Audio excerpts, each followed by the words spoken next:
Dear friends, brothers and sisters in the Lord, as hard as it is to believe, another summer of leisure, and hopefully much enjoyment, has come and gone, even if the warmer weather is fortunately still with us for a while longer. Now that we've arrived in September, our attention and energies have turned to the beginning of a new school year, and our concerns are rightly focused on our young people who begin a new academic year, one that we hope will be marked by enrichment, accomplishment, new friendships, new adventures, and joy. Some of you may remember that when I became Bishop of Buffalo, I made clear that among my highest priorities would be to create a new, more promising era of Catholic education across Western New York. I continue to believe that we have no more sacred cause than to nurture young minds and cultivate the faith of our young people. It's why I have asked Dr. Timothy Yule, our Secretary of Education and Superintendent, to convene a diocesan-wide education summit on November 10th, bringing together all of our key stakeholders in the work of envisioning the future of Catholic education across our diocese. This, combined with the strategic planning process that we've asked all diocesan schools to be a part of later this month, provides an opportunity for us to redefine our mission and reassert the invaluable role of Catholic education in equipping the next generation to lead consequential lives, devoted to service and determined to live their faith in conspicuous ways.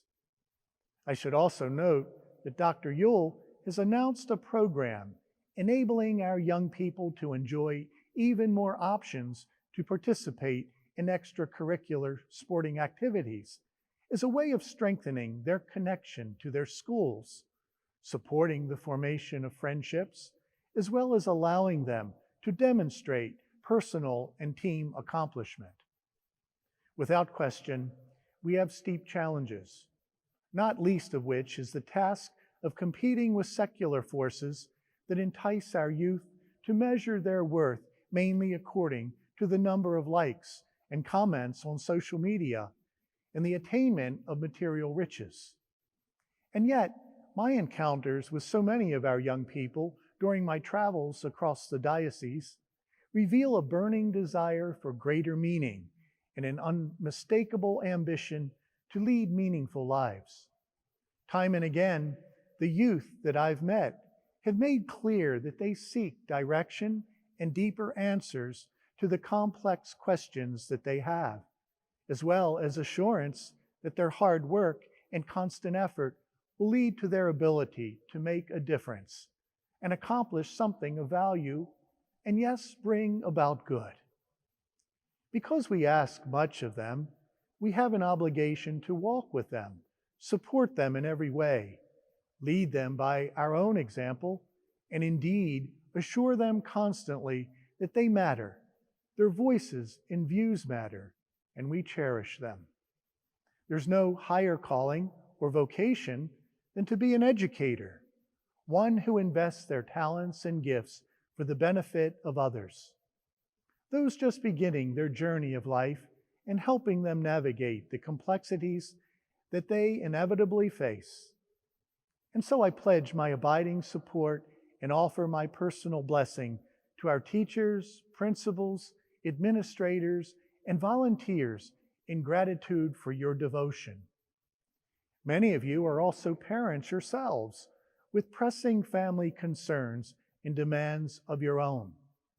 Still, you give so much, stretching long days into long nights, and making time for so many extracurricular activities that are also vital to our students' development and maturity in mind, body, and spirit.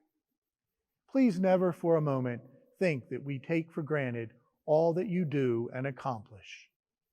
Finally, to all of our parents, you've brought these young lives into our world and sacrifice each and every day to give your children every possible advantage.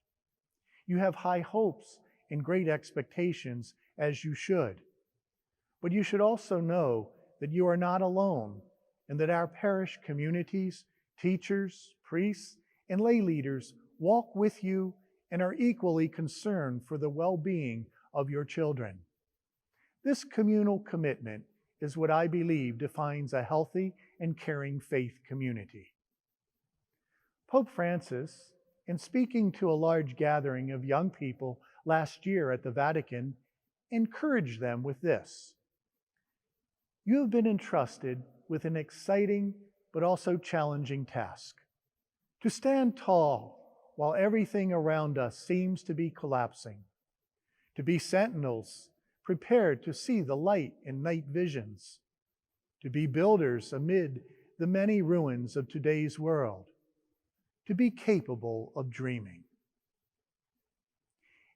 It is then the responsibility of us all, parents, grandparents, caretakers, educators, clergy, and religious, to make not only their dreams possible, but indeed to encourage our young people to dream in the first place and imagine without inhibition all that they can become and make possible.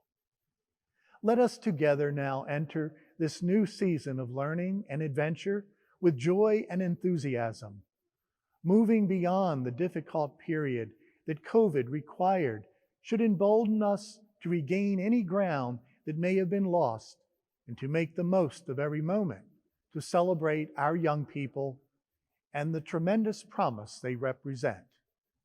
May God abide with them and keep them safe, bless and multiply our best efforts, and bring to fruition the sacred work that the Lord asks of us to share. Thank you for this time together. I look forward to speaking with you again soon.